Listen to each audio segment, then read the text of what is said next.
내일부터는 지난 2년여 동안 코로나19로 인해서 우리가 직면하게 됐던 비상 상황에서 일상 회복을 위한 걸음으로 전환을 하게 됩니다. 일명 위드 코로나라고 그렇게 이야기를 하곤 하는데, 앞으로는 우리가 생각했던 것 이상으로 확진자가 많이 급증하게 될 것 같습니다.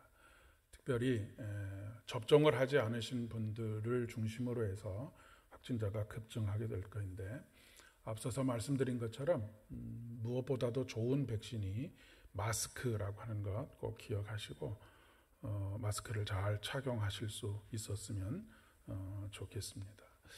이제는 확진자의 숫자에 너무 마음을 빼앗기고 불안하고 또 두려움에 떨지 마시고 중증 환자와 위중증 환자로 넘어가는 사람들을 중점적으로 관리하는 시스템으로 넘어갔다는 것을 기억하실 수 있으면 좋겠습니다. 코로나19가 우리 사회에 여러 가지 변화들을 가져왔습니다. 교회에도 적지 않은 영향을 끼치게 되었습니다. 전쟁이 나도 한 번도 멈춰본 적이 없는 예배가 잠깐이지만 멈췄던 적이 있었습니다. 그리고 온라인으로 예배를 드려야 하는 초유의 상황에 직면하기도 하게 되었습니다. 지금은 전보다 온라인으로 예배 드리는 것에 대한 거부감이 많이 줄어들고 이 상황을 받아들이고 있기는 하지만 이런 상황들이 우리에게 여러 가지 신앙적인 질문들을 던지고 있습니다. 이런 상황에 대해서 여러 신학자들이 신학적인 해석을 하고도 있지만, 그 무엇보다도 우리의 삶의 현실 속에서 우리가 신앙생활을 어떻게 해야 할지에 대한 여러 가지 질문들이 우리가 지금 받고 있는 질문입니다. 그 중에서 가장 중요한 질문이 무엇이냐면 예배란 무엇이냐라고 하는 것에 대한 질문입니다. 그동안에는 그저 주일에 예배에 참석하고 주일을 거룩하게 지키는 것, 그렇게 하면 예배가 얼마나 은혜로웠는지 아니면 예배가 무엇인지에 대해서 굳이 질문할 필요도 이유도 없다라고 생각을 했는데, 예배 자체를 드리기 어렵게 된 이런 여러 가지 제한적인 상황 속에서 우리가 던지게 된, 그리고 우리가 받게 된 질문이 예배가 무엇이냐라고 하는 것에 대한 질문이라고 하는 것입니다. 우리는 예배자입니다. 그리고 하나님께서 우리를 부르신 이유는 우리가 예배하도록 하시기 위함입니다. 그런데 예배한다라고 하는 것, 예배자가 된다라고 하는 것은 그냥 예배당에 나와 앉아 참석하는 것, 그것 이상의 것을 이야기하는 것입니다. 우리는 보통 저 사람이 신앙이 좋다, 그렇지 못하다 하는 것을 주일을 성수했는지 예배에 참석했는지 이런 것들로 그동안 판단의 기준을 삼아 왔는데, 우리가 더 본질적인 기준에 우리 자신을 늘 거울로 비춰보듯 비춰봐야 하겠다라고 하는 생각을 하게 됩니다. 그것은 무엇이냐면 예배를 드리는 동안에 어디서 예배를 드리고 있느냐, 어떤 수단을 가지고 예배를 드리고 있느냐보다도 더 중요한 것은 예배를 드리는 도중에 하나님의 임재와 현존을 경험하고 하나님의 은혜와 사랑이 우리 안에 있는 것을 고백하는, 예배의 순서 한 순서마다, 그리고 말씀을 들을 때마다 그 은혜 가운데 내가 있음을 확인하고 감사하고 감격하는 그런 기준을 가지고 우리가 다시 예배자로서의 우리 자신을 비춰보아야 하겠다라고 하는 그런 이야기입니다. 사실 그동안 우리는 이런 예배의 본질에 대해서, 예배자로서의 우리의 삶에 대해서 그렇게 크게 고민하지 않았던 것이 사실입니다. 그런데 세상의 어떤 문제들이 다 우리에게 해만을 끼치는 것이 아니고 우리에게 유익이 되는 이유는 그런 상황에 직면하게 되었을 때 우리가 고민하게 되고 생각하게 되고 다시 본질로 돌아가도록 하는 그런 발걸음으로 우리를 이끌어 간다라고 하는 그런 이야기입니다. 성경에는 수많은 하나님의 말씀들이 기록이 되어져 있습니다. 그리고 그 말씀을 한 줄로 요약하면 하나님 사랑과 이웃 사랑입니다. 우리의 삶의 모든 것은 바로 이 사랑의 빛 아래에서 해석이 되어야 합니다. 하나님의 말씀은 우리의 삶을 금지하고 가능하면 우리의 삶을 옥죄려고 하는 말씀이 아니고, 하나님의 말씀은 모든 것이 다 하나님의 사랑이 녹아져 있는 말씀이다 라고 하는 것을 기억하실 필요가 있습니다. 그리고 그런 가운데 모든 말씀들을 해석해 갈 때 하나님의 말씀을 올바르게 해석할 수 있습니다. 많은 사람들이 이 하나님의 말씀을 우리를 판단하고 정죄하고 우리에게 벌 주시는 말씀 정도로 그렇게 생각을 하기 때문에 하나님의 말씀에 부정적이게 되고 늘 하나님의 말씀 앞으로 가까이 가려고 하는 그런 마음들을 가지지 못하도록 하는 그런 말씀으로 받아들이게 되는데, 결코 그렇지 않다라고 하는 것입니다. 성경에 있는 모든 말씀은 하나님의 사랑의 마음이 담겨져 있는 말씀이다라고 하는 것을 꼭 기억하실 수 있기를 바랍니다. 하나님의 말씀, 신구약을 통틀어서 하나님의 말씀을 10가지 계명으로 정리해 놓은 것이 십계명이 아니겠습니까? 이 십계명의 1계명부터 4계명까지는 하나님의 사랑, 하나님을 사랑하라라고 하는 것이고, 어떻게 하나님과의 사랑의 관계를 맺어갈 것인가에 초점이 맞춰져 있다고 한다면, 5계명부터 10계명까지는 이웃과의 관계를 어떻게 맺어갈 것인지, 그런데 이 이웃과의 관계가 단순히 주고받는 관계라고 하기보다는 사랑의 관계를 어떻게 만들어갈 것인지에 대해서 이야기하고 있습니다. 그 중에서도 오늘 신명기의 말씀은 우리가 어떻게 하나님과의 관계 속에서 사랑의 관계를 맺어갈 것인지에 대해서 말씀하고 있는 것입니다. 특별히 신명기 6장 4절로부터 9절의 말씀은 이렇게 시작하고 있습니다. 이스라엘아 들으라, 우리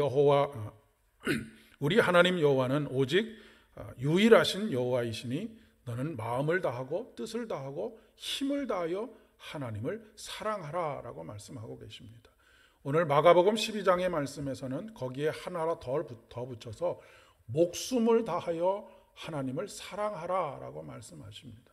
그러니까 우리가 행하는 모든 삶을 아무것도 하지 않아도 우리에게 충분하게 우리의 삶을 믿음의 삶으로 이끌어가는 것은 무엇이냐면 바로 하나님을 사랑하는 것이다. 믿음, 소망, 사랑 이 세 가지는 항상 있을 것인데 그 중에 제일은 사랑이다라고 말씀하시는 이유도 바로 여기 있는 것입니다.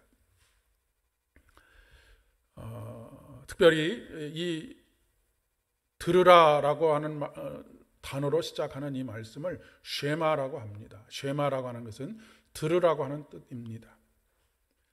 경건한 유대인 가정에서 아이들이 제일 처음 말을 배울 때 가르치는 말이 무엇이냐면 바로 신명기 6장 4절로 9절의 말씀입니다.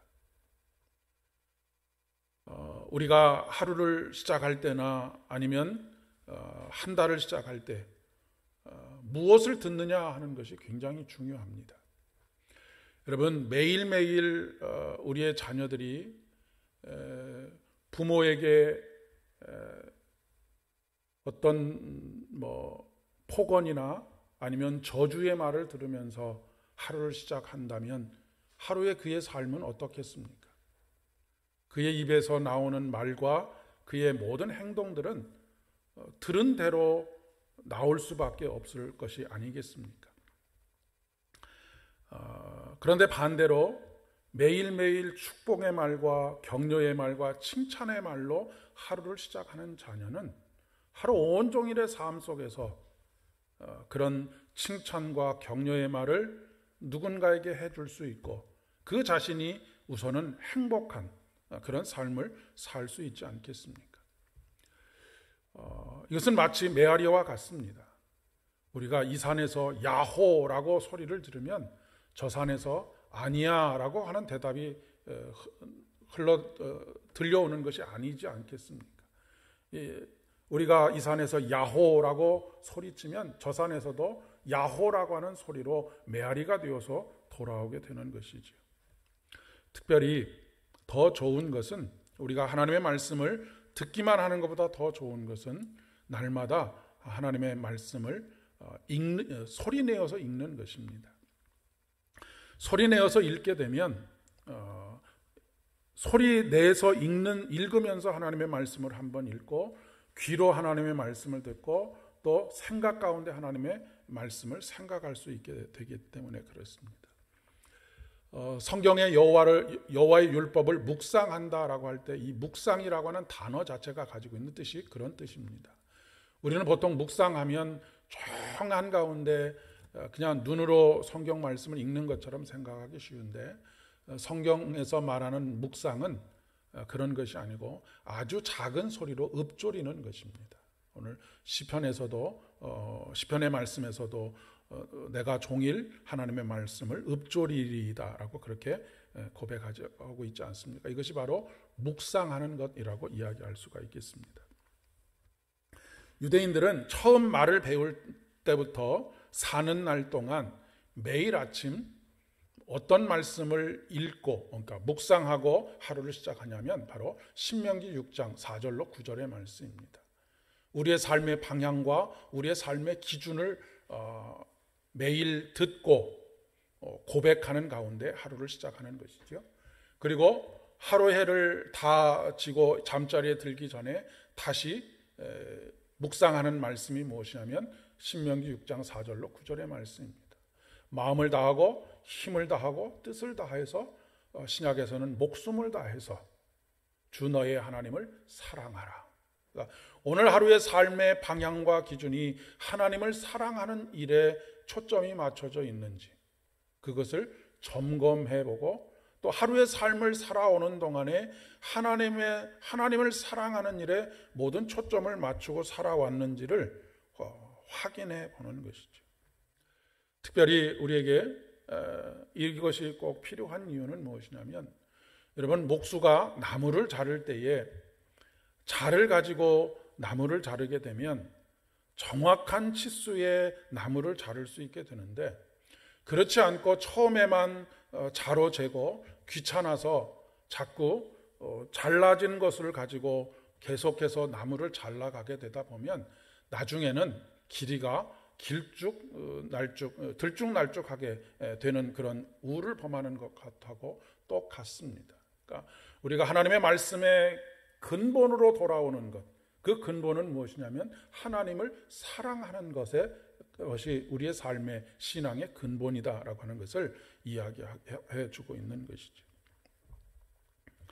그리고 그 삶의 기준과 방향을 가지고 삶을 살아가게 될 때에 아까도 말씀드린 것처럼 자연스럽게 우리의 삶의 태도와 행동과 열매들은 이웃사랑을 향하게 되어져 있습니다.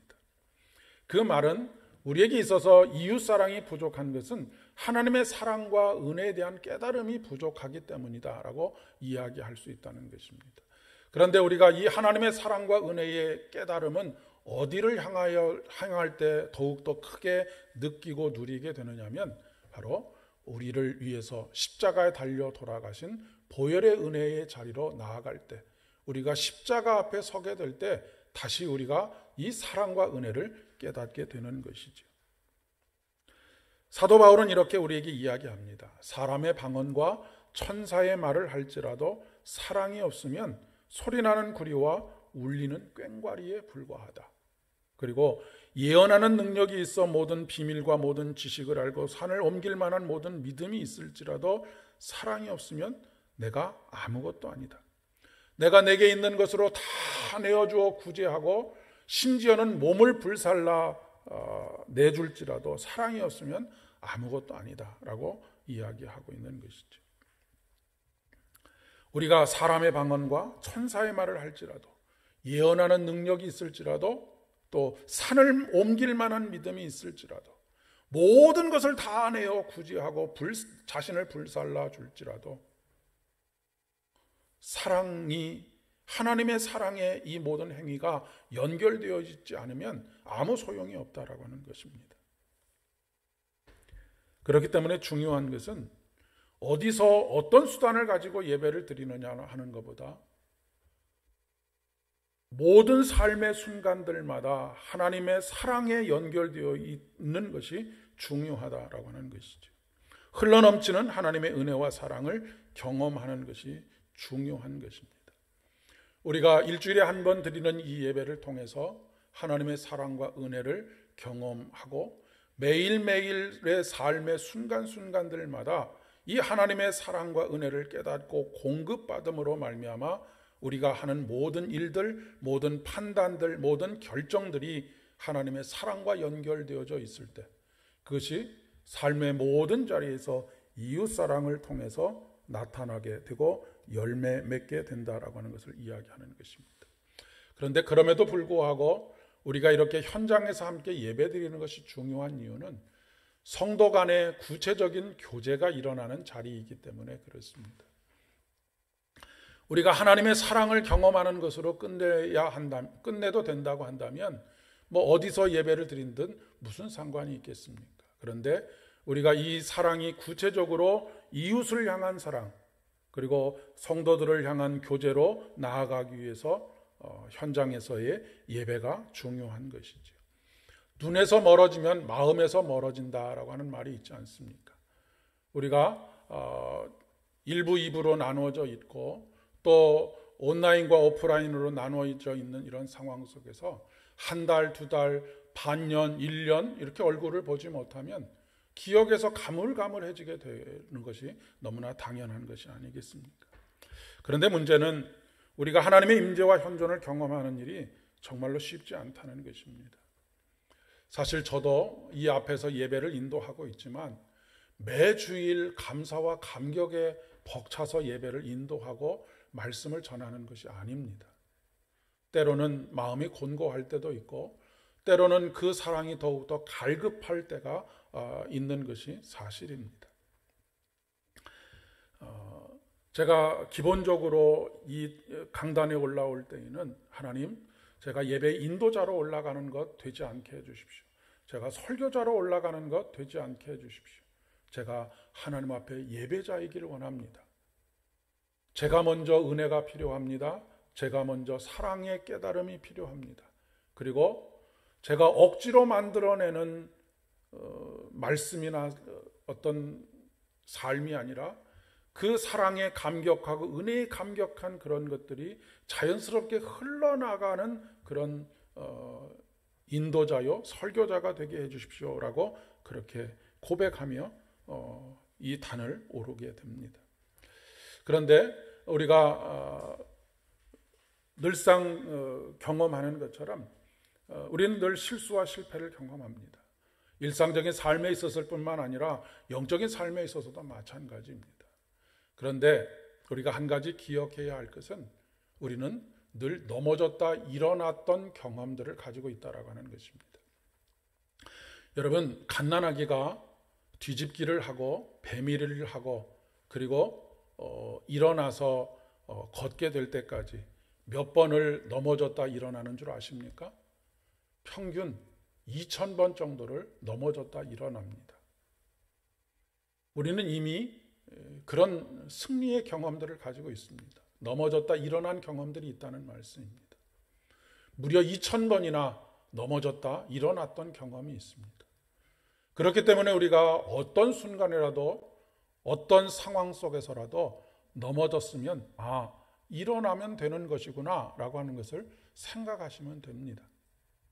여러분, 김연아 선수 아시죠? 이 김연아 선수가 세계적으로 유명한 피겨스케이팅 선수가 되기까지 적어도 하루에 연습을 하면서 6번 정도, 최소 6번 정도를 넘어진다고 합니다. 그러면 1년 내내 연습을 한다고 생각하면 1년에 1800번을 넘어졌다 일어서는 것입니다. 김연아 선수가 15년을 선수 생활을 했는데 이 15년을 선수 생활하면서 늘 연습하면서 빙판에서 그 높이 도약했다가 빙판에 엉덩방아를 찌면 얼마나 고통스럽겠습니까? 일어나고 싶지 않을 때가 얼마나 많이 있었겠습니까? 그렇게 한 27,000번 정도를 넘어졌다 일어나면서 그 화려한 그리고 모든 사람들에게 박수갈채를 받는 그런 삶을 살았던 것을 보면 우리의 영적인 삶이라고 하는 것도 그렇습니다. 10번 넘어졌다고 포기하거나 100번 넘어졌다고 이제는 더 이상 할 수 없다는 것이 아니고 우리는 이미 넘어졌다, 2000번을 넘어졌다 일어났던 그런 경험들이 있는 사람들이니 넘어졌을 때 다시 일어나면 되겠구나. 또 다시 넘어지면 또 다시 일어나면 되지라고 그렇게 생각하면 되겠습니다. 이미 고인이 되셨는데 문필가이고 서강대학교 교수 생활을 하셨던 조금 젊은 나이에 돌아가셨는데 장영희 교수님이라고 하는 분이 그의 책에서 남긴 이야기입니다. 신은 사람이 일어나는 법을 가르치기 위해서 넘어지도록 하신다라고 하는 그런 이야기를 남겼습니다. 하나님께서 우리에게 넘어질 수 있는 상황에서 붙잡아 주시지 않고 넘어지도록 그렇게 방임하실 때에는 하나님께서 나를 일어서도록 하시는 훈련을 하시기 위해서 붙잡아 주실 수 있음에도 불구하고 나를 넘어지도록 하셨구나라고 그렇게 생각하시면 틀림이 없겠습니다. 어른이 되면 사실 한 번, 두 번 넘어지게 되면 포기하는 경우들이 대부분입니다. 그런데 이 어린아이들은 어떻게 2000번이나 넘어졌다가도 다시 일어날 생각을 할까요? 그것은 그 마음속에 두려움이 없기 때문에 그렇습니다. 그런데 성인이 되어 가다 보면 끊임없는 좌절학습 때문에 우리는 쉽게 10번 도전하는 것, 그거 결코 쉽지 않습니다. 그런데 우리의 마음속에 이 두려워 떠는 마음, 두려움에 삼킴을 당하는 이런 상황을 대하는 데 있어서 믿지 않는 이들과는 전혀 다른 모습을 가져야 되지 않을까 싶습니다. 왜냐하면 우리는 인간이 가지고 있는 가장 근원적인 두려움인 죽음의 두려움을 예수 그리스도 십자가에 달려 돌아가시고 사흘 만에 다시 일어나신 예수 그리스도의 승리를 날마다 우리의 유전자처럼 가지고 살아가는 사람들이기 때문에 그렇습니다. 그러니까 예수님을 믿지 않는 이들은 넘어졌다가 일어나지 못하는 한이 있어도 예수 그리스도를 믿는 우리들은 넘어지는 그 순간 다시 일어나신 예수 그리스도를 따라서 일어나는 것, 이것이 바로 소망이 있는 삶을 살아가는 것입니다. 여러분, 두려워할 줄 아는 것과 두려움에 떨면서 사는 것은 전혀 다른 것입니다. 두려워할 줄 안다라고 하는 것은 날마다 우리가 하나님 앞에 두려움과 떨림으로 서야 하는 것, 그런 것이죠. 하지만 두려움에 떨면서 두려움에 삼킴을 당하는 것은 사단에게 삼킴을 당하는 것입니다. 예수를 믿는다고 해서 우리의 마음속에 모든 두려움과 불안이 다 사라지는 것은 아닙니다. 항상 평안만 있는 것이 아니라고 하는 말씀입니다. 두렵고 또 두려운 일들이 왜 없겠습니까? 하지만 아까 말씀드린 것처럼 인간의 가장 근원적인 절망인 죽음으로 인해서 넘어졌던 예수 그리스도께서 부활로 생명으로 다시 일어난 이 사건을 통해서 우리가 그 두려운 인생의 길을 강한 손과 편팔로 붙잡아 주시고 우리를 안아 주시고 그 안에서 다시 회복해 하시는 하나님의 손을 붙잡고 그렇게 일어나는 것을 의미하는 것입니다. 특별히 이번 주일은 종교개혁 주일입니다. 루터가 처음 로마 교황의 면죄부 판매를 신랄하게 비판하면서 95개 조항을 벽에 붙이고 그 일이 큰 문제가 되어서 종교 재판을 받게 됩니다. 어디서 종교 재판을 받게 됐냐면 보름스에서라고 하는 아주 작은 마을, 인구가 한 8만여 명 정도밖에 되지 않는 작은 마을에서 종교 재판을 받게 됩니다. 루터를 둘러싸고 있는 수많은 사람들은 다 루터의 적대적인 감정을 가지고 있는 사람들입니다. 어떻게 하면 이를 궁지에 몰아넣어서 죽이거나 아니면 그가 지금 가지고 있는 소신을 꺾어서 자신들에게 무릎을 꿇게 할 것인가에 관심을 가지고 지켜보고 있는 그런 상황입니다. 그런 상황에서 루터는 연설을 통해서 이렇게 하나님 앞에 간구하고 있습니다. 주님, 여기 제가 서 있습니다. 저는 달리 어떻게 할 방법이 없습니다. 하나님, 이 몸을 도와주십시오라고 그렇게 간구하고 있는 것을 보게 됩니다. 여러분, 자칫 잘못하면 화형을 당할 수도 있는 이 상황 속에서 루터가 아무런 마음의 동요가 없이 지금 재판을 받고 있겠습니까? 얼마나 두렵겠습니까? 얼마나 떨리겠습니까? 얼마나 불안한 마음 속에 있겠습니까? 그러나 그가 그곳에 서서 당당하게 이야기할 수 있는 이유는, 떨리는 목소리이지만 당당하게 이야기할 수 있는 이유는 그가 지금 적대자들 앞에 서 있는 것이고 아니고 하나님 앞에 서 있기 때문에 그렇습니다. 그를 둘러싸고 있는 것은 수많은 적대자들이지만 그가 서 있는 곳은 그들 앞이 아니라 하나님 앞에 서 있기 때문에 그렇습니다. 우리는 늘 실수와 실패를 거듭하는 사람들입니다. 일상적인 삶뿐만 아니라 영적인 삶에 있어서도 마찬가지입니다. 저도 그렇지만 말씀대로 살려고 몸부림을 치지만 날마다 실수합니다. 그리고 실패합니다. 넘어집니다. 때때로는 내가 다시 일어설 수 있을까? 라고 하는 생각이 들 때도 있습니다. 이때 우리 주님께서는 실수와 실패를 책망하기보다는 가장 근본적인 질문을 던지십니다. 오늘 한국교회가 수많은 문제들을 가지고 있고 한국교회를 염려하는 목소들이 참 많은데 우리 하나님께서 우리에게 다시 물으시는 질문은 실수하고 실패했던 베드로에게 물으셨던 오직 단 한마디 그 질문입니다. 네가 나를 사랑하느냐? 여전히 나와 사랑의 관계를 맺어가기를 원하느냐? 라고 하는 질문을 하고 계시다라고 하는 말씀입니다. 우리는 문제에 봉착하게 되면 문제를 해결하는 데에만 초점을 맞춥니다. 여러 번 말씀드렸지만 이 코로나19를 해결해가는 것, 이것은 언젠가는 끝나지 않겠습니까? 그러나 우리가 근본적인 시스템의 변화를 만들어 놓지 않으면 또 다른 바이러스로 인해서 이런 일들을 또 경험하게 될 것입니다. 그런데 이것을 가지고 근본적인 해결 방안인 다시 시스템을 점검하고 정비하고 바이러스가 들어왔을 때 어떻게 대처할지를 잘 매뉴얼대로 준비해서 대처를 하게 되면 지금보다 훨씬 더 나은 상황들을 만들어갈 수 있지 않겠습니까? 우리의 영적인 삶도 마찬가지입니다.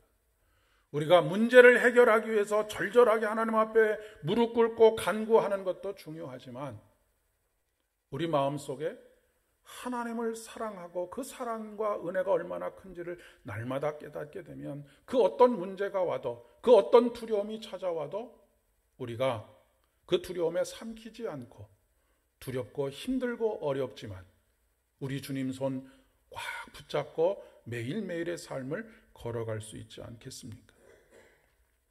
여러분, 십자가의 정신은 제로 베이스입니다. 아무것도 없는 데서부터 다시 시작하는 것입니다. 왜요? 십자가는 죽음이기 때문에 그렇습니다. 죽음은 우리에게서 모든 것을 다 앗아갑니다. 그러나 죽음에서 끝나는 것이 아니라 다시 일어서신 예수 그리스도의 부활의 소망이 우리로 하여금 생명을 누리게 합니다. 모든 것을 빼앗아갔던 죽음으로부터 다시 우리에게 모든 것이 주어지는 것입니다.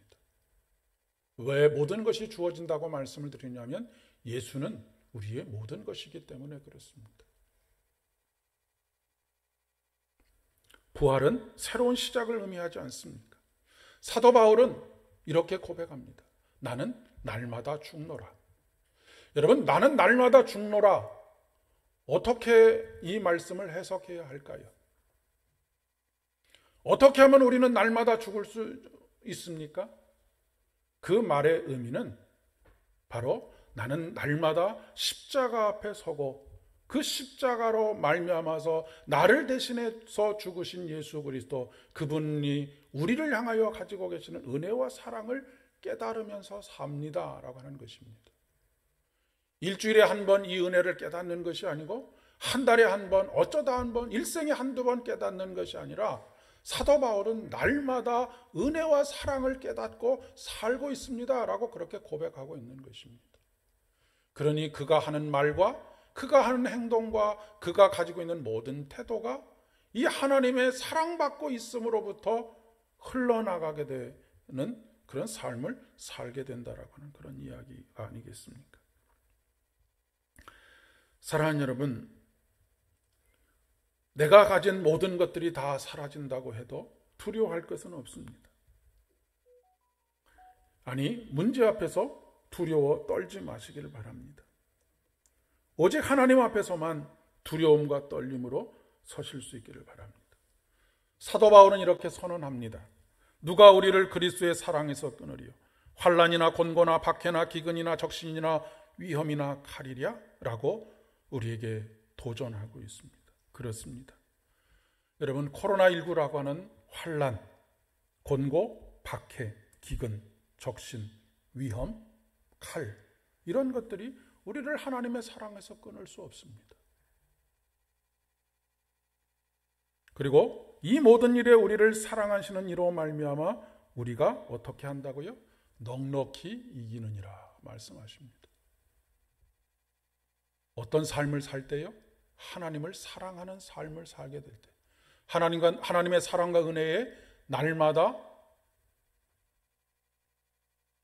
감격하고 감사하는 삶을 살게 될 때 이 일이 가능하다라고 하는 것을 이야기하고 있습니다. 사랑하는 여러분, 어렵고 힘든 삶의 여정이지만, 여러 가지 문제에 항상 봉착하고 넘어지는 우리들이지만, 다시 하나님의 사랑을 깨닫고 여러분의 삶의 자리에서 일어나실 수 있기를 진심으로 축복합니다.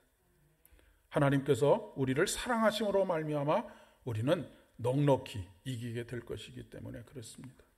그리고 깨달은 그 사랑과 은혜가 자연스럽게 우리 이웃들을 향하여서 흘러넘치는, 그래서 우리의 발걸음이 머무는 곳마다, 만나는 사람들마다, 장소마다 그곳이 복되게 되고 그 사람들이 복 있는 사람들이 되어질 수 있기를 진심으로 축복합니다.